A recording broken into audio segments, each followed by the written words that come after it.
வணக்கம் நண்பர்களே. ஃபீஃபா உலகக்கிணம் 2026 102வது போட்டி இன்று நள்ளிரவு தாண்டி 12:30 இடம்பெற போகுது. என்னோட இந்த உலகக்கிண பயணத்தில் பயணித்துக் கொண்டிருக்கிற உங்கள் அத்தனை பேருக்கும் நன்றியும் மகிழ்ச்சியும். உண்மையில் எனக்கு ஒரு உற்சாகம். தொடர்ச்சியாக அவதானிக்கின்றீர்கள் என்று சொல்லி தமிழை பற்றி பாராட்டுகின்றீர்கள், தரவுகளை பற்றி பாராட்டுகின்றீர்கள், வாத பிரதிவாதங்களும் இடம்பெறுகின்றன. இது மட்டுமில்லாமல் வன்மங்களும் கொட்டப்படுகின்றன. பரவாயில்லை. என்னை பொறுத்தவரையில் ஒரு கால்பந்து ரசிகனாக, ஒரு விமர்சகனாக இல்லாமல் ஒரு கால்பந்து ரசிகனாக தான் இந்த உலகக்கிண கால்பந்தை நான் தொடர்ந்து கொண்டிருக்கிறேன். எனக்கு பிடித்த அணி, எனக்கு பிடித்த வீரன் சொல்லி மிக தெளிவாக நான் சொல்லியிருக்கிறேன். அதுபோல் எனக்கு பிடித்த அணிகள் என்று சொல்லி, உதாரணமாக இப்போது இறுதிப் போட்டிக்கு வந்திருக்கின்ற ஸ்பெயின் அணி, தோற்று போய் வெளியே போயிருக்கின்ற நார்வே, ஸ்வீடன், பெல்ஜியம் போன்ற அணிகள், ஆசிய அணிகள் எல்லாம் எனக்கு பிடித்த அணிகள் என்று அடிக்கடி சொல்லியிருப்பேன். ஆப்பிரிக்க அணிகளில் மொரோக்கோ அணியை நான் தொடர்ச்சியாக உற்சாகமூட்டி கொண்டே வந்தேன். மொரோக்கோ ரசிகர்கள் பெருமளவில் இல்லை. ஆனால் என்னை பொறுத்தவரையில் அந்த அணி ஒரு திறமையான அணி, அந்த அணிக்கு உரிய இடம் வழங்கப்பட வேண்டும் என்று நான் உறுதியாக சொல்லிக் கொண்டிருந்தேன். இப்படி என்னுடைய கால்பந்து ரசனைகளையும் பகிர்ந்து கொண்டு தான் வருகிறேன். எனவே இதில் எந்த ஒளிவு மறைவும் இல்லை. இல்லாவிட்டால் இந்த அணி வென்றால் நான் சந்தோஷமாகவும், இந்த அணி வென்றால் கவலையாகவும் என்னுடைய தொகுப்புகள் இருக்கும் என்று சொல்லி நான் ஒருபோது நினைத்து கொண்டதும் இல்லை. நீங்களும் பார்த்திருப்பீர்கள். இன்று இடம்பெறுகின்ற இந்த போட்டி, அதாவது நள்ளிரவு தாண்டி இடம்பெற போகின்ற போட்டியில் அர்ஜென்டினா அணி எனக்கு மிக பிடித்த அணி ஆடுகிறது. இது இன்று நேற்றில் 40 ஆண்டுகளாக நானும் தொடர்ந்து கொண்டிருக்கிற ஒரு அணி. இன்று இங்கிலாந்துக்கு எதிராக இடம்பெறுகின்ற இந்த போட்டியில் அர்ஜென்டினா தோற்றுவிட்டால் சோகத்தோடு லோஷன் வருவார், இல்லாவிட்டால் லோஷன் தொகுப்பே தரமாட்டார் என்று சொல்லக்கூடிய நண்பர்களும் இருப்பீர்கள். எனக்கெல்லாம் அதெல்லாம் பொருட்டே இல்லை. நான் இலங்கை கிரிக்கெட் அணியின் ரசிகனாக இருக்கின்றவன். எத்தனை தோல்விகளை தாங்கி தாங்கி மறத்து போயிருக்கும் இந்த இதயம். அன்படி அதை பற்றி கவலை வேண்டாம். இந்த காணொளி அர்ஜென்டினா மற்றும் இங்கிலாந்து அணிகளுக்கு இடையிலான ஒரு கால்பந்து யுத்தத்தை பற்றிய விவரிப்புக்காக வந்திருக்கிறேன். எனக்கும் பயங்கர எக்ஸைட்மெண்ட், பரபரப்பு என்றால் பரபரப்பு எனக்கு. காரணம் என்னவென்று சொன்னால், இந்த இரண்டு அணிகளது கால்பந்து வரலாற்றை பற்றி அறிந்தவர்களுக்கு அந்த பரபரப்பு தெரியும். இந்த இரண்டுமே உலகத்தின் மிகச்சிறந்த கால்பந்து அணிகள், மாற்று கருத்தில்லை. ஆனால் ஒப்பீட்டளவில் இங்கிலாந்தை விட அர்ஜென்டினா அதிகமான உலக கிண்ணங்களை வென்றெடுத்திருக்கிறது. அதிகமான பெயர் எடுத்த ஒரு அணி. ஃபீஃபா தரப்படுத்தலிலும் உயரத்திலே இருக்கின்ற அணி. இரண்டு அணிகளும் இறுதியாக சந்தித்துக் கொண்டது 2005ஆம் ஆண்டு என்று சொன்னால் 21 ஆண்டு காலம் இந்த இரண்டு அணிகளும் சந்தித்துக் கொண்டதில்லை. இந்த இரண்டு அணிகளிலும் மூத்த வீரராக அடையாளமாக இருக்கின்ற லியோனல் மெஸ்ஸி தான் இங்கிலாந்து அணிக்கு எதிராக ஆடவில்லை என்று சொன்னால் மற்ற வீரர்கள் யாருமே பரஸ்பரம் ஆடியிருக்க மாட்டார்கள் என்று சொல்லி தெளிவாக தெரியும். இதிலே ஜெர்மனிய பயிற்றுவிப்பாளராக இப்போது இங்கிலாந்தின் பயிற்றுவிப்பாளராக இருக்கின்ற தோமஸ் டுஹல் ஒரு பக்கம், மறுபக்கம் அர்ஜென்டினா பயிற்றுவிப்பாளர் லியோனல் ஸ்கலோனி ஒரு பக்கம். இவர்களும் கூட இந்த அணிகளை நிர்வகித்திருக்கிறார்கள் மாறி மாறி. ஆனால் அவர்களும் எதிரெதிராக ஆடியது கிடையாது. ஸ்கலோனியும் ஒரு சில போட்டிகளில் அர்ஜென்டினா அணிக்காக முன்பு ஆடியிருக்கின்றார். ஆனால் அவரும் இங்கிலாந்து அணிக்கு எதிராக ஆடியது கிடையாது. எனவே கேள்வி வழி, கழக வழி, இதுபோல பார்த்த வழிதான் இவர்களுக்கு பலவீனங்கள் தெரியும். ஆனால் பாரம்பரிய மோதல், பழைய பகை, இப்படியான விடயங்கள் காரணமாக இந்த போட்டிக்கு ஒரு தனியான அடையாளம் கொடுக்கப்பட்டிருக்கிறது. ஒரு கால்பந்து யுத்தம், ஃபுட்பால் வார் ஒன்று இடம்பெற போகிறது அட்லாண்டாவில் என்று சொல்லி. நள்ளிரவு தாண்டி 12:30 இடம்பெறுகின்ற இந்த போட்டிக்கு முதல் கோல் ஏற்கனவே அடிக்கப்பட்டாயிட்டு. என்னடா என்று சொல்லி யோசித்தால், இல்லை, நடுவர் நியமிக்கப்பட்டுகிறார், அவர் மெஸ்ஸிக்கு மிக நெருக்கமானவராமே என்று சொல்லி இப்போதே தகவல்கள் பரவ ஆரம்பித்திருக்கின்றன. அமெரிக்காவைச் சேர்ந்த இஸ்மாயில் அல்ஃபத் தான் இன்று நடுவராக கடமையாற்ற போகின்றார். இவர் மெஸ்ஸிக்கு மிக நெருக்கமானவர். இவர் நடுவராக கடமையாற்றிய மெஸ்ஸி ஆடிய MLS போட்டிகள், மேஜர் லீக் சாக்கர் போட்டிகளில் இன்டர் மியாமி அணிக்காக மெஸ்ஸி ஆடிய விடையெல்லாம் மெஸ்ஸியை கண்டிக்க கூட மாட்டார் இவர். எனவே மிக நெருங்கிய தோஸ்து என்று சொல்லலாம் இப்பொழுது தகவல்கள் பரவ ஆரம்பித்திருக்கின்றன. இது உண்மையில் அர்ஜென்டினாவை பாதிக்கக்கூடியதா, இங்கிலாந்தை பாதிக்கக்கூடியதா என்றால், அர்ஜென்டினா ரசிகர்களுக்கும் வீரர்களுக்கும் ஒரு பதட்டம் இருக்கும். ஏதாவது தீர்ப்பு மாறிக்கறி வந்துவிட்டால் இவர்கள்லாம் வழமை போல விரலை நீட்டி விடுவார்களோ என்று. ஃபீஃபாக்கும் ஒரு பயம் ஒன்று இருக்கும். ஏற்கனவே ஃபீஃபாவின் செல்ல குழந்தைகளாக அர்ஜென்டினாவை இந்த ஊடகர்கள், விமர்சகர்கள், அதுபோல் ரசிகர்கள் எல்லோரும் சேர்ந்து தத்து கொடுத்து விட்டார்கள். அவ்வாறு தத்து கொடுத்த ரசிகர்களை போச்சுசில் என்று சொல்லி அழைக்கின்றார்கள். இதுக்கான காரணம் என்னென்னு சொல்லி உங்களுக்கு தெரிந்திருக்கும். அது ஒரு பக்க கால்பந்து விளையாட்டு விமர்சனங்கள், விஷமங்கள் ஒரு பக்கம். ஆனால் உளவியல் தாக்கம் உண்மையில் இங்கிலாந்து பக்கம் தான் இருக்க போகிறது. எப்போதாவது இவர் மாறிக்கீறி எல்லோ கார்டு, ரெட் கார்டு கொடுத்து விடுவாரோ என்று சொல்லி ஒரு பயத்தோடு தான் இங்கிலாந்து ஆட போகிறது இல்லையா? ஆனால் அமெரிக்கா அவர் மீது மிகப்பெரிய நம்பிக்கை கொண்டு தான் ஃபீஃபாவுக்கு இவரை நடுவராக அனுப்பி வைத்திருந்தது. சர்வதேச கால்பந்து சமடரமும் இந்த உலகக்கிண்ணத்தின் அரையிறுதிப் போட்டிகளுக்கான நடுவர்களை உலகக்கிண்ணத்தின் காலிறுதிப் போட்டி முடிந்தவுடனேயே தெரிவு செய்து விட்டார்கள். அரையிறுதிக்கு தெரிவான 4 நாடுகளைச் சேர்ந்த நடுவர்களும் இதில் இல்லை. ஆனால் இந்த நாடுகளுக்கு எதிரி நாடுகள் என்று சொல்லக்கூடிய, போட்டித்தன்மை வாய்ந்த நாடுகள் என்று சொல்லக்கூடிய நாடுகளின் நடுவர்கள் இருப்பார்கள். அவ்வாறு ஏதாவது ஆட்சேபனைகள் இருந்தால் முதலிலே அவர்கள் எழுத்து மூலமாக தெரிவிக்க வேண்டும். எனவே இது எந்த விதமான சிக்கலும் இல்லாமல் நடக்கக்கூடியது. இனி நடுவர்களின் தீர்ப்புகளை பற்றி எல்லோரும் பூத கண்ணாடி வைத்துக்கொண்டு, கண்ணுக்கு விளக்கணை விட்டுக்கொண்டு ஆராய்ந்து கொண்டிருப்பார்கள். முதலாவது அரையிறுதிப் போட்டியிலும் கூட சர்ச்சை ஒன்று வந்திருக்கிறது நடுவர் பற்றி. நாங்கள் அதையெல்லாம் ஒரு பக்கம் வைத்துவிட்டு, வீரர்கள் ஆடுகளத்திலே ஆடுகின்ற போட்டியின் திறன் அடிப்படையில் தான் இந்த போட்டி தீர்மானிக்கப்படுகிறது என்ற நம்பிக்கையோடு நாங்கள் போட்டி அவதானிப்போம். ஒரு பக்கம் மெஸ்ஸி, இன்னொரு பக்கம் ஹரிகேனும் ஜூட் பெலிங்கமும், இப்படி தான் அவதானிக்க வேண்டிய போட்டி. ஆனால் இந்த பக்கம் மெஸ்ஸியோடு சேர்த்து இப்போது ஜூலியன் அல்வாரஸ் மீதும் அதுபோல் லியாண்டோ பெரடைஸ் மீதும் பார்வைகள் வந்திருக்கின்றன. காரணம், அவர்கள் மிகச்சிறப்பாக ஆடி தங்களை வெளிப்படுத்தியிருக்கிறார்கள். இங்கிலாந்தின் கோல் காப்பரர் பிக்ஃபோர்ட் மிகச்சிறப்பாக செய்து வருகிறார். ஆனால் கடந்த உலக கிண்ணத்தின் கதாநாயகனாக மாறிய தங்க கையுறை விருதையும் பெற்று இறுதியாக இம்பாப்பே அடித்த அந்த கோலை தன்னுடைய முழங்காலினால் நிறுத்தி மிக பெரும் சாதனை ஹீரோவாக மாறியிருந்த எமிலியானோ மார்டினஸ் இம்முறை கொஞ்சம் தடுமாறுகிறார். அர்ஜென்டினாவின் பின்களமும் அவ்வளவு உறுதியானது அல்ல. அது அடிக்கடி நிரூபிக்கப்படுகிறது. இறுதியாக இடம்பெற்ற 3 நாக் அவுட் போட்டிகளிலும் 5 கோல்களை கொடுத்திருக்கிறது அர்ஜென்டினா. எனவே இம்முறை இங்கிலாந்தின் பீரங்கி படையில் அவற்றில் இரட்டைக்குழல் துப்பாக்கி படை நிச்சயமாக அதை துளைத்து தள்ளும் என்று சொல்லி ரசிகர்கள் பரவலாக நம்புகின்றனர். அர்ஜென்டினா ஆரம்பத்திலே அதிரடியாக ஆடி கோல்களை பெற்றால் உடைய ஸ்பெயின் அணி பிரான்ஸ் அணிக்கு எதிராக ஆடியது போன்ற ஆட்டத்தை அர்ஜென்டினாவால் ஆட முடியாது என்பதுதான் பல பேர் யோசிக்கின்ற விடயம். இதனால் லியோனல் ஸ்கலோனி இறுதியாக இடம்பெற்ற பயிற்சிகளின் போது தன்னுடைய வியூகங்களை கொஞ்சம் மாற்றி பார்த்ததாக சொல்லப்படுகிறது. வழமையான வியூகங்களை மாற்றி 5 பின்கட தடுப்பாளர்களை வைத்துக் கொண்டும் அவர் ஆட பார்க்கலாம் என்று சொல்லப்படுகிறது. அதற்கான வியூக ஒத்திகைகள் மற்றும் இதர விடயங்கள் குறித்தும் இந்த காணொலியில் பேசுவோம். எல்லாவற்றுக்கு முதல் இந்த 2 அணிகளுக்கு இடையிலான கால்பந்து பாரம்பரியம் ஒன்று இருக்கே, பழைய பகை இருக்கே, அந்த பழைய பகையின் அடிப்படையில் இடம்பெற்ற 4 உலகக்கிண்ண போட்டிகளை பற்றி நாங்கள் பார்க்க வேண்டியிருக்கிறது. வழமையாக நாங்கள் அண்மை காலமாக பார்த்த இந்த ஹெட் டு ஹெட் போன்ற விடயங்களில் பார்த்த வேளையில் அநேகமான அணிகள் 2 அல்லது 3 போட்டிகள் தான் உலகக்கிண்ண போட்டிகளில் ஒன்று எதிர்த்து ஆடியிருக்கும். ஆனால் அர்ஜென்டினாவும் இங்கிலாந்தும் 4 தடவைகள் உலகக்கிண்ண போட்டிகளில் மட்டும் சந்தித்திருக்கிறேன் என்று சொல்லும்போது எவ்வளவு பெரிய பழைய பகை இருக்கிறது என்று சொல்லி உங்களுக்கு தெரியும். ஆனால் பாருங்கள், ஏதோ ஒரு விதத்தில் இங்கிலாந்துக்கு இந்த விடயம் 60 ஆண்டுகால கனவோடு ஒன்றாக வந்து சேர்க்கிறது. இங்கிலாந்து வந்த ஒரே ஒரு உலகக்கிண்ணம் இங்கிலாந்தில் வைத்து வெல்லப்பட்டது 1966ஆம் ஆண்டு. இது இன்று வரை கடுமையான விமர்சகர்களால் சொல்லப்படுவது இங்கிலாந்து திட்டமிட்டு தனக்காக ஒரு உலகக்கிண்ணத்தை நடத்தி அந்த உலகக்கிண்ணத்தை தனக்காக ரிக் செய்து எடுத்துக்கொண்டது என்று இன்று வரை விமர்சிக்கப்படுவது உண்டு. அந்த உலகக்கிண்ணத்திலே தான் அர்ஜென்டினாவும் இங்கிலாந்து முதல் தடவையாக சந்தித்துக் கொண்டது. அது மிக பெரும் சர்ச்சைக்குரிய போட்டியாக ஒரு யுத்தமாக மாறிப்போய் முடிந்திருந்தது. அந்த போட்டி பகல் கொள்ளை என்று சொல்லி இன்று வரை அர்ஜென்டினா மற்றும் லத்தீன் அமெரிக்க நாடுகளால் சொல்லப்படுவதுண்டு. அர்ஜென்டினாவுக்கு ஆதரவாக லத்தீன் அமெரிக்க நாடுகளும் கொடி பிடித்திருந்தன அந்த காலகட்டத்தில். அந்த போட்டி நடந்து முடிந்த பிறகு இடம்பெற்ற முக்கியமான சம்பவங்கள் 2. ஒன்று, இந்த டிஷர்ட் ஸ்வாப்பிங் என்ற முறை கட்டாயமாக கொண்டு வரப்பட்டது. போட்டி முடிந்த பிறகு 2 தரப்பு வீரர்களும் தங்களது ஆடைகளை ஒரு மரியாதை நிமித்தமாக நட்புறவு ரீதியிலாக மாற்றிக்கொள்ள வேண்டும் என்று. 2வது, மஞ்சள் சிவப்பட்டைகள் கட்டாயமாக்கப்பட்டதும் அதே காலகட்டத்தில் தான். அதற்காக பாடுபட்ட ஒருவர் தான் அர்ஜென்டினா அணியின் தலைவராக இருந்தவர். அவர் தான் அண்மையில் காலமாக இருந்தார். தன்னுடைய 89வது வயதிலே அவருக்கு தான் அஞ்சலி செலுத்த அர்ஜென்டினா இறுதியாக இடம்பெற்ற போட்டியின் போது கருப்பு பட்டி அணிந்து ஆடியிருந்தது என்பதை நாங்கள் பார்த்தோம். பாருங்கள், எல்லாம் ஒரே கோட்டிலே வந்து ஒன்றாக அமைவது போல இல்லை. 1966ஆம் ஆண்டு அந்த உலகக்கிண்ண போட்டியில் இங்கிலாந்து அர்ஜென்டினா அணிகளுக்கு எதிரான போட்டி நடைபெற்றுக் கொண்டிருக்கிறது. ஜெர்மனிய நடுவர் அந்த நடுவர் வழங்குகின்ற தீர்மானங்கள் எல்லாம் தங்களுக்கு எதிராக மாறிக்கொண்டிருப்பதாக அப்போதைய அர்ஜென்டினா அணியின் தலைவரான ஆண்டோனியோ ரெட்டின் குற்றம் சுமத்துகிறார். போட்டி முடிந்த பிறகுதான் இதெல்லாம் ஊடகங்களுக்கு சொல்லப்பட்டிருந்தது. அவர் சென்று ஜெர்மனிய நடுவரோடு பேசிய போதெல்லாம் அவருக்கு இவர் சொன்னது புரியவில்லை, ஜெர்மனிய நடுவர் சொன்னது இவருக்கு புரியவில்லை. எனவே சைகை மொழிகளால் 2 பேரும் பேசிக் கொள்கிறார்கள். ஒரு வாக்குவாதம் அங்கே வெடிக்கிறது. உடனடியாக அர்ஜென்டினா தலைவரை வெளியேற்றுமாறு உத்தரவிடுகிறார் ஜெர்மனிய நடுவர். அப்போது இந்த சிவப்பு மஞ்சள் அட்டைகள் என்பது புழக்கத்தில் இல்லாத ஒரு காலம். ஆனால் வெளியேற மாட்டேன் என்று அடம் பிடித்துக் கொண்டு அந்த இடத்திலே நிற்கிறார் அர்ஜென்டினா அணியின் தலைவர் ரெட்டின். இதையடுத்து அவரை 2 போலீசாரை வைத்து, பிரித்தானிய போலீசாரை வைத்து அவரை தூக்கி வெளியே போடுகிறார்கள் மைதானத்தின், அதாவது போட்டி நடைபெறுகின்ற இடத்துக்கு வெளியே. அவர் அப்போது மகாராணியார் வருவதற்கென்று விரித்து வைத்திருந்த சிவப்பு கம்பிடத்திலே உட்கார்ந்திருந்து சத்தியாகிரகம் ஒன்று மேற்கொள்கிறார், ஒரு போராட்டம். இதுதான் முதலாக மஞ்சள் சிவப்பட்டைகளின் தேவைகளை உருவாக்கி கொண்டு ஒன்று. வார் ஆஃப் டங் என்று சொல்லக்கூடிய நாக்கினால் யுத்தம் இடம்பெற்ற போட்டி என்று வர்ணிக்கப்படுகின்ற அந்த போட்டியிலே போட்டி முடிந்த பிறகு அப்போதைய இங்கிலாந்தின் முகாமையாளர் பெரும் புகழ் பெற்ற ஒருவர் சர் அல் ஃப்ராம்சே 2 அணிகளுக்கும் இடையில் இந்த டிஷர்ட் மாற்ற வேண்டாம் என்று தன்னுடைய அணி இங்கிலாந்து அணிக்கு உத்தரவிடுகிறார். அனிமல்ஸ், விலங்குகள் என்று சொல்லி அர்ஜென்டினா அணியை சொல்லிவிட்டார். இதுதான் மிக பெரும் முதலாவது அதிருப்திக்கான முக்கியமான காரணமாக இருந்தது. ஆண்டோனியோ ரெட்டின் அத்தோடு நிற்கவில்லை. வெளியே வந்து ஊடகங்களை முன்னிறுத்தி இந்த ஜெர்மனிய நடுவர் எவ்வாறு தீர்ப்புகளை மாறி மாறி வழங்கினார், மஞ்சள் சிவப்பட்டைகள் ஃபவுல்கள் ஆகியன தங்களுக்கு எதிராக வழங்கப்பட்டன, அதுபோல திட்டமிட்டு ஹேண்ட்போலையும் புதிதாக உருவாக்குகிறார் என்றெல்லாம் விடயங்களை சொல்லியிருந்தார். இறுதியாக இதே மேற்கு ஜெர்மனிக்கு எதிராக இங்கிலாந்து ஒற்றை கோலினால் வென்றது இறுதிப் போட்டியிலே. அதுவும் சர்ச்சைக்குரிய கோல் என்று இன்று வரை சொல்லப்படுகிறது. ஆஃப் சைட் கோலின் மூலமாக தான் அர்ஜென்டினா அணியையும் இங்கிலாந்து வீழ்த்தியிருந்ததாம், மேற்கு ஜெர்மனியையும் வீழ்த்தியிருந்ததாம் என்று சொல்கிறார். அதுக்கு பிறகுதான் இங்கிலாந்துக்கு உலகக்கிண்ணமே கிடைக்கவில்லை, இது இங்கிலாந்துக்கு உலக கால்பந்து நாடுகள் வழங்கிய சாபம் என்று சொல்வோரும் இருக்கின்றார்கள்.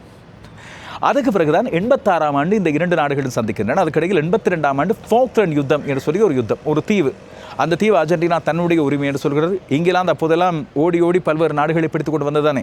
எனவே அந்த தீவு தனக்கானது என்று எங்கே லத்தீன் அமெரிக்க பக்கம் இருக்கிற பசிபிக் சமுத்திரத்தில் இருக்கிற தீவை தன்னுடைய தீவாக உரிமை கொண்டாடுகிறது.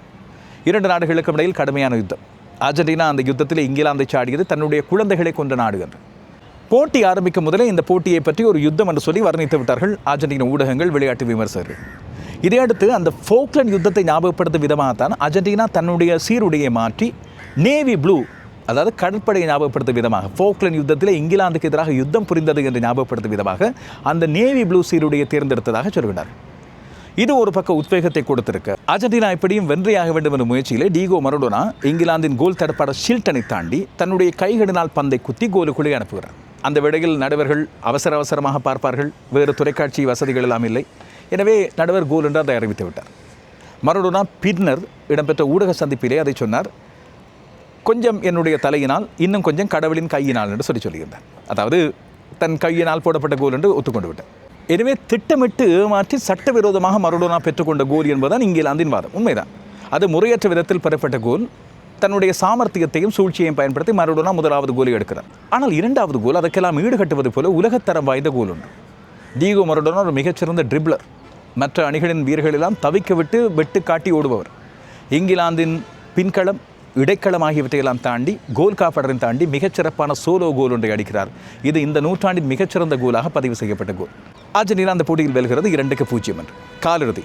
இந்த காலிறுதி வெற்றி இங்கிலாந்துக்கு தாங்கிக் கொள்ள முடியாமல் இருக்கிறது. இங்கிலாந்தின் அந்த போட்டியில் ஆடிய எந்த ஒரு வீரர்களும் இறுதி வரை மரடோனாவை மன்னிக்கவில்லை. மரடோனா சூழ்ச்சி செய்து அந்த கோலை எடுத்திருந்தார். அந்த போட்டியிலே நடுவராக இருந்த டுனீஷிய நடுவர் இதை கவனிக்கவில்லை. இதுபோல் ஊடகங்களும் அதை பெரிய அளவில் பொருட்படுத்தவில்லை. ஏதோ சாகசம் போல கொண்டாடிவிட்டன என்று சொல்லி இன்று வரை அவர்கள் மன்னிப்பதற்கு தயாராக இல்லை. அந்த வேளையில் இடைநடுவே இடம்பெற்ற இந்த ஃபோக்லண்ட் யுத்தமும் வந்த காரணத்தால் இது ஒரு பெரும் பேசு பொருளாக மாறுகிறது. பின்னர் இந்த இரண்டு அணிகளுக்கு இடையில் இடம்பெற்ற அடுத்த உலகக்கிண்ண யுத்தம் 98ஆம் ஆண்டு. அப்போது டேவிட் பெக்கம் இங்கிலாந்து அணிக்குள்ளே உள்ளே கால் பதிக்கின்ற ஒரு சிறு பையன், நிலவட்டல் இளம் பையன். இப்போது லமீன் யமால் போல, பவு குபாசி போல ஒரு குட்டி பையன். அவர் செய்த ஒரு வேலை இங்கிலாந்துக்கு பாதகமாக மாறுகிறது. அப்போது அர்ஜென்டினா அணியின் முக்கியமான வீரர்கள் ஒருவரான டீகோ சிமியோனை இவர் காலால் எட்டி உதைக்கிறார். இதன் காரணமாக சிவப்பட்டை வழங்கப்படுகிறது டேவிட் பெக்காமுக்கு. அந்த சிவப்பட்டை வழங்கப்பட்டதன் காரணமாக அர்ஜென்டினாவுக்கு கிடைத்த வாய்ப்பை பயன்படுத்தி, காரணம் இங்கிலாந்து ஒரு மணித்தியாலத்துக்கு மேலே 10 வீரர்களோடு ஆட வேண்டியிருந்தது. அர்ஜென்டினா அந்த போட்டியிலே வென்றது. போட்டி சமநிலையிலே முடிவடைந்தது. அதுக்கு பிறகு பெனால்டி அடிப்படையில் அர்ஜென்டினா வென்றது. ஆனால் டேவிட் பெக்கம் ஆடியிருந்தால் இது அர்ஜென்டினாவுக்கான வாய்ப்பை குறைத்திருக்கும். 11 பேர் கொண்ட இங்கிலாந்து அணி மிகச்சிறப்பாக ஆடியிருக்கும் என்று சொல்வோர் பல பேர் இருக்கிறார்கள். அடுத்த நாள் பத்திரிகையிலே தலையங்கம் வருகிறது, 10 இங்கிலாந்தின் வீரச்சிங்கங்களும் ஒரு முட்டாள் பையனம் என்று. 10 heroic lions and a stupid boy என்று சொல்லி பெக்காமை சுட்டிக்காட்டி, பெக்காமுக்கு அது வாழ்க்கையை வெறுக்க செய்யும் அளவுக்கு இருந்திருக்கும் என்று சொல்லி பிறகு சொல்கிறார். இப்போது பெக்காமும் மெஸ்ஸியின் நெருங்கிய நண்பர்கள். பெக்காம் உரிமை கொண்டாடுகின்ற அணியிலே தான், மியாமி அணியிலே தான் ஆடுகிறார். இப்பொழுது இன்டர் மியாமி அணியிலே லியோனல் மெஸ்ஸி தான் இந்த உலக கிணத்தை வெல்ல தகுதியானவர். இங்கிலாந்து அணிக்கு எதிராக மெஸ்ஸியின் ஆதிக்கம் அதிகமாக இருக்கும் என்று டேவிட் பெக்காம் தன்னுடைய முன்னாள் அணிக்கு எதிராகவே சொல்லுகின்றார். அதெல்லாம் இப்போது கால்பந்தும் பணமும் செய்கின்ற வேலை என்று சொல்வோரும் இருக்கின்றார். ஆனால் டேவிட் பெக்காம் சொல்கிறார், அந்த சம்பவம் தான் தன்னை திருத்தியது, தன்னை ஒரு வீரனாகவும் ஒரு மனிதனாகவும் மிகச்சிறப்பான முறையில் செயற்பட பின்னாளில் வழிவகுத்தது என்று சொல்கிறார். இங்கிலாந்து அணிக்கு அதுவும் ஒரு பெருந்தாக்கமாக மாறிப்போடுது. இதற்கெல்லாம் சேர்த்து வைத்து பழி வாங்கக்கூடிய ஒரு வாய்ப்பு இங்கிலாந்துக்கு 2002ஆம் ஆண்டு ஜப்பானில் இடம்பெற்ற உலகக்கிண்ண போட்டியின் போது கிடைக்கிறது. 16 அணிகள் மோதுகின்ற சுற்றிலே ஒற்றை கோலினால் இங்கிலாந்து வெல்கிறது. அதுவும் பெனால்ட்டி ஒன்று கிடைக்கிறது. அந்த பெனால்ட்டியை எடுத்துக் கொடுத்தவர் பிறகு ஒரு நாளில் பெக்காம் போலவே இங்கிலாந்து அணியில் இளம் வீரராக உள்ளே வந்த மைக்கேல் ஓவன். அந்த பெனால்ட்டியை எடுத்தவர் டேவிட் பெக்காம் கோல் அடித்து வென்று கொடுக்கிறார். அர்ஜென்டினா அணி வெளியேற்றப்படுகிறது. இதுதான் இறுதி சந்தர்ப்பம் இந்த இரண்டு அணிகளும் உலகக்கிண்ண போட்டி ஒன்றில் சந்தித்துக் கொண்டது. இதற்கு பிறகு இந்த இரண்டு அணிகளும் சந்தித்துக் கொண்டது 2005ஆம் ஆண்டு ஒரு சிநேகபூர்வமான போட்டி. அந்த போட்டியிலே 3-2 என்று இங்கிலாந்து வென்றது. மாறி மாறி கோல்கள் பெறப்பட்ட போட்டியில் மைக்கேல் ஓவனின் ஒரு சிறப்பான கோல் தான் இங்கிலாந்துக்கு வெற்றியை பெற்றுக் கொடுத்தது. எனவே 21 ஆண்டுகள் இந்த இரண்டு அணிகளும் சந்தித்துக் கொண்டதில்லை. இந்த இரண்டாவது அரையிறுதிப் போட்டி இரண்டு அணிகளுக்கு இடையிலான முக்கியமான போட்டியாக, யார் இறுதிப் போட்டியிலே ஸ்பெயினை சந்திப்பது என்ற தீர்மானமிக்க போட்டியாக அமைகிறது. இது 98ஆம் ஆண்டு 2002 போட்டிகளில் இன்னும் 2 சுவாரஸ்யமான சம்பவங்கள் இருக்கின்றன. 98ஆம் ஆண்டு அப்போது கோல்டன் கோல் என்ற ஒரு நடைமுறை இருந்தது. அதாவது எக்ஸ்ட்ரா டைம், மேலதிக நேரம். போட்டி 90 நிமிடங்கள் சமநிலையாக முடிவடைந்த பிறகு மேலதிக நேரம் 30 நிமிடங்கள் வழங்கப்படும் இல்லையா, 15. அந்த நேரத்தில் யாராவது ஒற்றை கோலை யாராவது முந்திக்கொண்டு முதலில் போட்டால் அது கோல்டன் கோல் என்று சொல்லி தீர்மானித்து உடனடியாக வெற்றி வழங்கப்படும். இங்கிலாந்தின் சால் கேம்பல் அவ்வாறான கோல் ஒன்றை, இரண்டு அணிகளும் சமநிலையில் இருக்கின்றன, அந்த வேளையில் ஒரு கோல் ஒன்றை புகுத்துகிறார். ஆனால் நடுவரினால் டிஸ்அலவுட் என்று சொல்லி வழங்கப்படுகிறது. காரணம், அந்த வேளையில் இங்கிலாந்து அணியின் முக்கியமான நட்சத்திரமான அலன் ஷியர் அர்ஜென்டினாவின் கோல் காப்பர் ரோஆவின் மீது போட்ட ஃபவுல் என்று சொல்லி அந்த கோல் வழங்கப்படவில்லை. இதை அடுத்து தான் பெனால்ட்டிக்கு போய் அர்ஜென்டினா 4-3 என்று பெனால்ட்டியில் அபாரமாக வெற்றி கொள்கிறது. இதேபோல் 2002 போட்டியிலும் சம்பந்தப்பட்ட ஒரு சுவாரஸ்யமான வீரர் இப்போது அமெரிக்க அணியின் பயிற்சியாளராக இருக்கின்றார், மொரிஷியோ பொச்சட்டினோ. அவர்தான் மைக்கேல் ஓவனை டேக்கல் செய்திருந்தார், முறையற்ற விதத்தில் வீழ்த்தி இருந்தார் என்று சொல்லி தீர்ப்பை வழங்கியவர் இப்போது ஃபீஃபா நடுவர்கள் சம்மேளனத்தின் தலைவராக இருக்கின்ற பியோலுஜி கொலினா. அவர் வழங்கிய அந்த தீர்ப்பை அர்ஜென்டினா வீரர்கள் அப்போது எதிர்த்தார்கள். தாங்கள் அவ்வாறு தவறு எதுவும் செய்யவில்லை, வேண்டுமென்றே ஓவர் நடித்து டைவ் அடித்து பாய்ந்திருந்தார் என்று சொல்லி தங்களுக்கு எதிராக வழங்கப்பட்ட பெனால்ட்டி அநீதியானது என்று சொல்லி குறிப்பிட்டு வருகின்றார்கள். இன்று வரைக்கும் மொரிஷியோ பொச்சட்டினோ அண்மையில் ஓவனை சந்தித்து பேசியிருந்ததாகவும், ஓவன் வேண்டுமென்றே பாய்ந்ததை பற்றி தான் தொடர்ச்சியாக சொல்லி வந்தாலும் ஓவன் சிரித்துக் கொண்டே இல்லை, நீ என்னை தள்ளி விடுத்தினாய் என்று சொல்லி சொன்னதாகவும் கூட சொல்கின்றார். எனவே அதுவும் சர்ச்சைக்குரிய விடயமாக தான் இருக்கிறது. இந்த 2 அணிகள் சந்தித்துக் கொண்டால் எப்போதுமே அது சர்ச்சைக்குரியதாக இருப்பதன் காரணமாக தான் இந்த 2வது அரையிறுதி அதி தீவிரமாக நோக்கப்படுகிறது. இப்போது நடுவரும் அதை பற்றி கவனிக்கப்படுகிறார். நடுவர் என்று ஏதாவது அங்கே இங்கே மாறி தீர்மானங்களை வழங்கினால் 2 பக்கமும் கொந்தடித்து போகும். இப்போது 2 பக்கம் இல்லை, இன்னும் ஒரு 3ஆம் தரப்பு இருக்கிறது. அந்த 3ஆம் தரப்பும் படுபயங்கரமாக கொந்தடிக்கும். ஏற்கனவே அர்ஜென்டினா மீதும் மெஸ்ஸி மீதும் இந்த 2 தரப்புக்கும் ஃபீஃபாவோடு இருக்கின்ற நெருக்கம் என்று சொல்லப்படுகின்ற அந்த விடயம் மீதும் மிக பெரும் அவதானிப்பு இருப்பதால், பல்வேறு சர்ச்சைகள் இருப்பதால் இந்த போட்டி அதிகமாக நோக்கப்படக்கூடிய போட்டியாக இருக்கும். அப்படி சர்ச்சைகள் இல்லாமல் 2 அணிகளும் தங்களுடைய வியூகம், தங்களுடைய திறமை, தங்களுடைய அட்டாக்கிங் ஆட்டம் ஆகியவற்றில் நம்பிக்கை வைத்து ஆட வேண்டும் என்றுதான் ரசிகர்களாக நாங்கள் ஒவ்வொருவரும் எதிர்பார்க்க வேண்டும், இல்லையா? இங்கிலாந்து அணிக்கு எதிராக ஆடும்போது தங்களது கருநீல இல்லாவிட்டால் நேவி ப்ளூ ஆடை அணிந்து ஆட வேண்டும். அது 1986 முதல் தங்களுக்கு இங்கிலாந்து அணிக்கு எதிராக வெற்றி பெற்ற போட்டிகளின் போது ராசியாக இருந்திருக்கிறது என்ற அடிப்படையில் ராசியை பொதுவாக நம்புகின்ற அர்ஜென்டினா இன்றும் அந்த கருநீல உடையை இல்லாவிட்டால் நேவி ப்ளூ உடையை தங்களது எவே ஜெர்சியை தெரிவு செய்திருக்கிறது. இதற்காக ஃபீஃபாவின் அனுமதியையும் பெற்றுக்கொண்டிருக்கிறது. இந்த அனுமதியை பகிரங்கமாக பெற வேண்டிய தேவையில்லை. ஆனால் ஏன் அவ்வாறு கோரி பெற்றுக்கொண்டது என்பது குறித்து நான் கடந்த காணொலி என்று சொல்லுகிறது.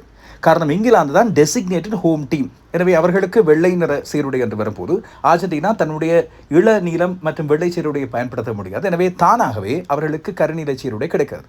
என்றாலும் அதை ஃபீஃபாவிடம் கோரி பகிரங்கமாக பெற்றுக்கொள்வதன் மூலமாக உள ரீதியான அச்சம் ஒன்றை இங்கிலாந்துக்கு ஏற்படுத்த நோக்கம் அர்ஜென்டினாவுக்கு ஏற்பட்டிருக்கிறது. எனவே தங்களுடைய டீகோ மரடோனா முதல் முறையாக பயன்படுத்திய அந்த நீல நிற உடையை இப்போது புதிதாக அவர்கள் உருவாக்கியிருக்கின்ற புது டிசைனோடு இன்று இரவு பயன்படுத்த போகிறது அர்ஜென்டினா. இன்னும் ஒரு விடயம், அர்ஜென்டினா இதுவரை காலமும் தாங்கள் ஆடிய 5 அரையிறுதிப் போட்டிகளிலும் தோற்றதில்லை. உலகக்கிண்ண அரையிறுதிகளுக்கு 5 தடவைகள் தெரிவாகி இருக்கின்ற அர்ஜென்டினா இது 6வது தடவை. 5 தடவைகளும் வென்று இறுதிப் போட்டிக்கு சென்றிருக்கிறது. அதிலே 3 தடவைகள் சாம்பியன், 2 தடவைகள் தோற்றிருக்கிறது. இன்று நள்ளிரவை தாண்டி இடம்பெறுகின்ற இந்த 2வது அரையிறுதிப் போட்டியும் அவர்களுக்கு 6வது வெற்றியை பெற்றுக் கொடுக்குமா, இல்லாவிட்டால் இங்கிலாந்து தடுக்குமா? இந்த 2வது அரையிறுதியில் ஆடப்போகும் 2 அணிகளையும் பொறுத்தவரையில் ஒரு பெரும் ஒற்றுமை இருக்கிறது. என்னதான் அர்ஜென்டினா நடப்பு சாம்பியனாகவும் இங்கிலாந்து 60 ஆண்டுகளாக உலக கிண்ணத்தை வெல்லாமல் காத்துக் கொண்டிருக்கின்ற அணியாக இருந்தாலும் கூட இந்த உலக கிண்ணத்தை பொறுத்தவரையில் இந்த 2 அணிகளும் கடைசி வரை போராடி வந்த அணிகளாகவே இருக்கின்றன. தட்டு தடமாற்றங்கள் இருந்திருக்கின்றன. இங்கிலாந்து அணியெல்லாம் கொங்கோ அணிக்கு எதிராக இதோ தோற்றுவிட்டது என்று நினைத்த வேளையில் தான் வென்று வந்தது. அர்ஜென்டினா அணியும் அப்படி திக் கடங்களை சந்தித்து தான் வந்திருக்கிறது. குறிப்பாக இந்த நொக் அவுட் சுற்று ஆட்டங்கள் 3 போட்டிகளுமே அர்ஜென்டினாவுக்கு மிக நெருக்கடியை கொடுத்திருந்த ஆட்டங்கள். ஒப்பீட்டளவில் பார்க்கும்போது சுவிட்சர்லாந்து போட்டி அர்ஜென்டினாவுக்கு ஓரளவு இலகுவாக இருந்தது. ஆனால் எகிப்து அணிக்கு எதிராகவும் கேபோ வெர்டே அணிக்கு எதிராகவும் அர்ஜென்டினா எதிர்பாராத விதமாக சிரமங்களை எதிர்கொண்டிருந்தது. 2 அணிகளின் பயிற்சியாளர்களும் அதை நன்றாக உணர்ந்திருக்கிறார்கள். முதல் சுற்று ஆட்டங்களை அர்ஜென்டினா எவ்வளவு இலகுவாக கடந்து வந்ததோ, இங்கிலாந்து சற்று தடமாற்றத்தோடு தான் முதல் சுற்றை கூட கடந்து வந்திருந்தது. ஆனால் இந்த 2ஆம் சுற்றுகள் எல்லாம் இப்படி தாண்டி வந்தாயிற்று. இப்போது மீள முடியாத தொலைவுக்கு வந்துவிட்டோம். இனி ஒரு வெற்றி அந்த வெற்றி இறுதிப் போட்டிக்கு கொண்டு செல்லும், இல்லாவிட்டால் 2 வெற்றிகள் உலக கிண்ணத்தை பெற்றுத்தரும். எனவே அதற்கான வியூகங்களை அமைத்திருக்கின்றார்கள். லியோனல் ஸ்கலோனியை பொறுத்தவரையில் கொஞ்சம் எளிதாக வீரர்களோடு இலகுவாக பழகக்கூடிய ஒருவர், பெரிய அளவில் உணர்ச்சிகளை வெளிப்படுத்த மாட்டார். தன்னோடு கூட விளையாடிய சகா என்ற அடிப்படையில் லியோனல் மெஸ்ஸி பெற்றுக்கொள்கின்ற அபாரமான கோல்களுக்கு மட்டும் உணர்ச்சிகளை வெளிப்படுத்துவார். மற்றபடி அமைதியாக இருந்து திட்டமிட்டு தன்னுடைய வியூகங்களை உருவாக்கக்கூடிய ஒருவர் வெற்றிகரமான நடையை தொடர்ந்து கொண்டிருக்கிறார். பல்வேறு கிண்ணங்களை கோப்பா அமெரிக்கா 2021 ஆரம்பித்து கடந்த உலக கிண்ணம் வரை ஏராளமான வெற்றி கிண்ணங்களை அர்ஜென்டினா அணிக்கு பெற்றுக் கொடுத்த வெற்றிகரமான பயிற்றுவிப்பாளர். தாமஸ் டுகலை பொறுத்தவரை இப்போது தான் ஆரம்பித்திருக்கிறார். 16 போட்டிகளுக்கு மட்டும்தான் இங்கிலாந்துக்கு பயிற்றுவித்திருக்கிறார். ஆனால் வெற்றிகரமான ஒரு பயிற்றுவிப்பாளர். 2 தோல்விகளை மட்டும் கண்டிருக்கிறார். பிக்ஃபோர்டை கோல் காப்பாளராக பிக் செய்த பிறகு தனியே 10 கோல்கள் மட்டும்தான் கொடுக்கப்பட்டுள்ளன. இங்கிலாந்தின் திடமான தடுப்பு ஆட்டத்தில் மிக கவனம் கொண்டு வருவர். அதுபோல் சரியான பெர்ஃபெக்ஷனிஸ்ட், மிக கவனமாக சரியான ஆட்ட பெறுவர்கள் வெளிப்படுத்தப்பட வேண்டும் என்று சொல்லியிருக்கிறார் இந்த 2 பயிற்றுவிப்பாளர்கள். அதுபோல் ஏற்கனவே முதலாவது அரையிறுதியில் ஆடிய 2 பயிற்றுவிப்பாளர்களை பற்றிய முழுமையான விவரங்களை நேற்று ஒரு காணொலியில் தனியாக விவரமாக சொல்லியிருக்கிறேன், மறக்காமல் பாருங்கள். எனவே இன்று இவர்கள் எப்படியான வியூகங்களை உருவாக்கப் போகின்றார்கள் என்பதுதான் இப்போது ரசிகர்கள் மத்தியில் இருக்கின்ற கேள்வி. சில மாற்றங்களை செய்ய வேண்டியிருக்கும். இங்கிலாந்து அணியின் பின்கள வீரர்கள் பல பேருக்கு உபாதை. இதனால் அவர்கள் சடுதியாக சில மாற்றங்களை செய்து தான் இன்றைய போட்டியில் ஆட வேண்டியிருக்கும். ஜூட் பெலிங்கம் இப்போது அவர்களது ஹீரோ. ஆனால் அதிகமான அழுத்தத்தை அவருக்கு கொடுக்கக்கூடாது. ஹரிகேன் துணையாக இருக்கிறார். ஆனால் இந்த 2 பேருக்கும் பந்துகளை சரியான முறையில் பரிமாறி கோல்கள் பெறச் செய்வதில் இங்கிலாந்தின் இடைக்களம் மிகச்சிறப்பான முறையில் செயற்பட வேண்டியிருக்கும் கடந்த போட்டிகளை விட. காரணம், அர்ஜென்டினாவுக்கும் பின்களம் பலவீனம். அவர்களது முழுமையான போட்டி தங்கியிருப்பது பிளே மேக்கராக அமைந்திருக்கின்ற லியோனல் மெஸ்ஸியின் கையிலும். இப்போது அவர்களது இடைக்களம், லியோனல் மெஸ்ஸிக்கு பிறகு அர்ஜென்டினாவின் உயிர் நாடியாக இருப்பது அவர்களது இடைக்களம், மத்திய களம் தான். மெக்காலிஸ்டர், டிபால் மற்றும் என்சோ பெர்னாண்டஸ், மொன்டியலும் இடைநடுவே இறங்குவார். இங்கிலாந்துக்கும் அதை பொறுத்தான் அவர்களது இடைக்கடத்தை நம்பியிருக்கிறார்கள். அவர்கள் இன்றைய போட்டியில் வெல்லுவதாக இருந்தால் அதுதான் முக்கியமாக செயற்பட வேண்டும். நேற்று இங்கிலாந்தின் பயிற்சிகளை அவதானித்து பார்த்த வேளையில் அது நன்றாக தெரிந்திருக்கும் பல பேருக்கு. பெல்லிங்கம் உண்மையில் ஒரு மிட்ஃபீல்டர், ஆனால் இப்பொழுது அட்டாக்கிங் மிட்ஃபீல்டராக மாறுகின்றனர்.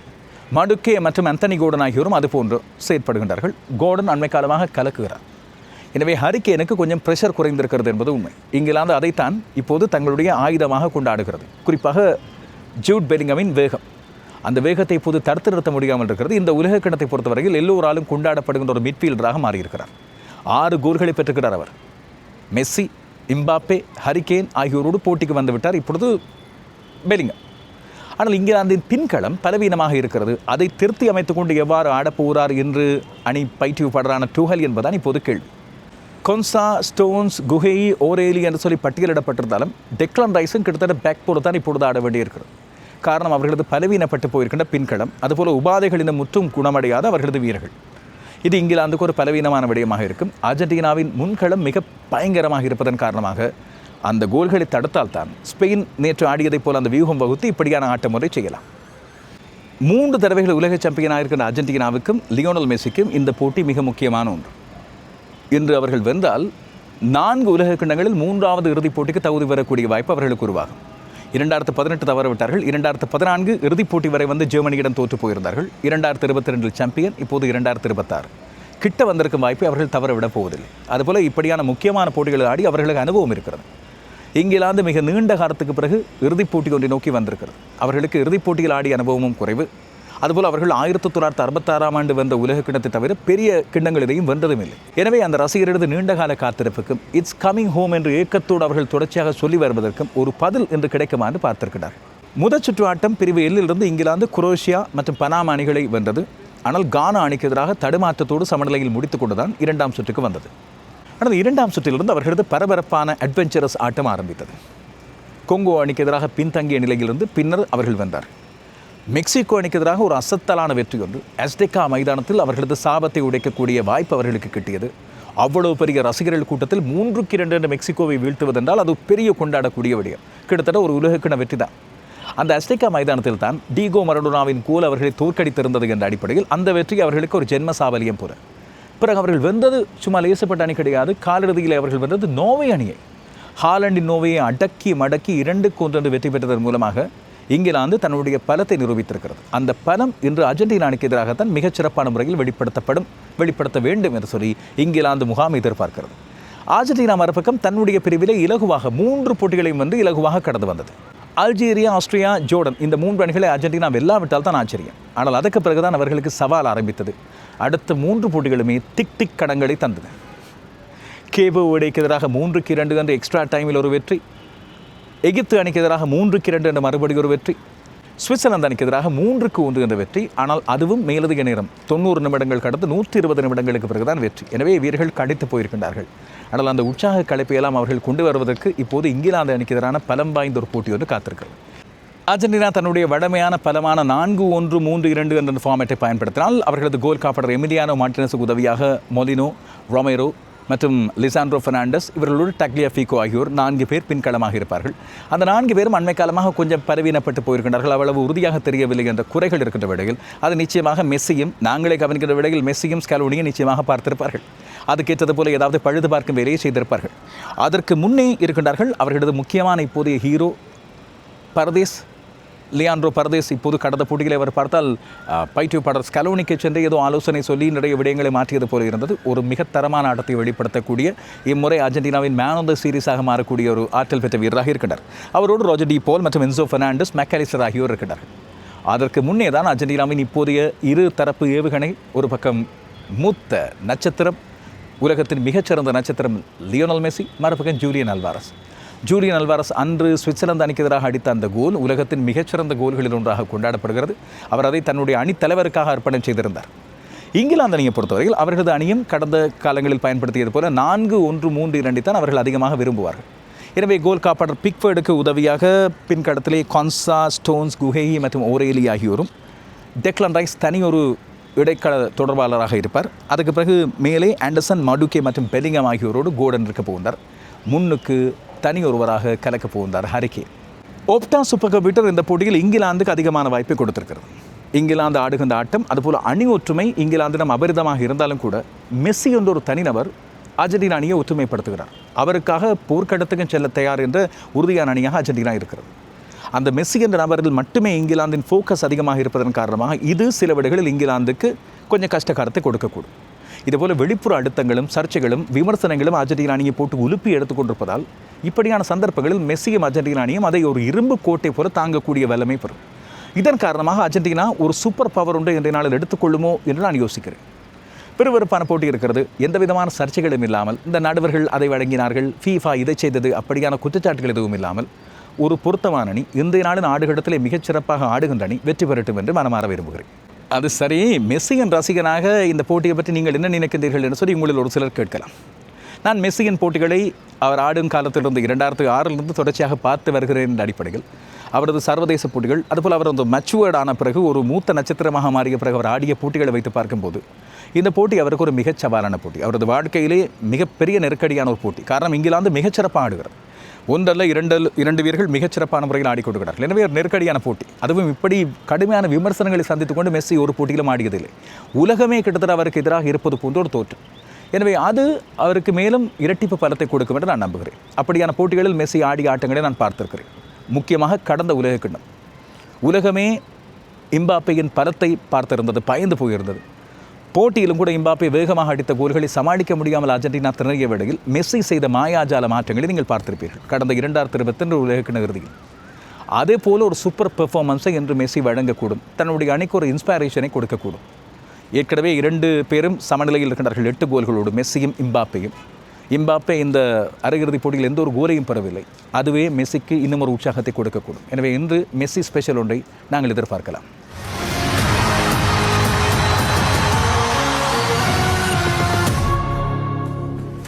கால்பந்து ரசிகனாக இந்த விறுவிறுப்பான போட்டியின் 1.5 மணித்தியாலங்கள், இல்லாவிட்டால் மேலதிகமான 30 நிமிடங்கள் போனால் அந்த 30 நிமிடங்கள் 2 மணித்தியாலங்கள், பெனால்டி ஷூட் போனால் அதையும் பார்த்துவிட்டு உங்களுக்கான விவரங்களை பகிர்ந்து கூட காத்திருக்கிறேன்.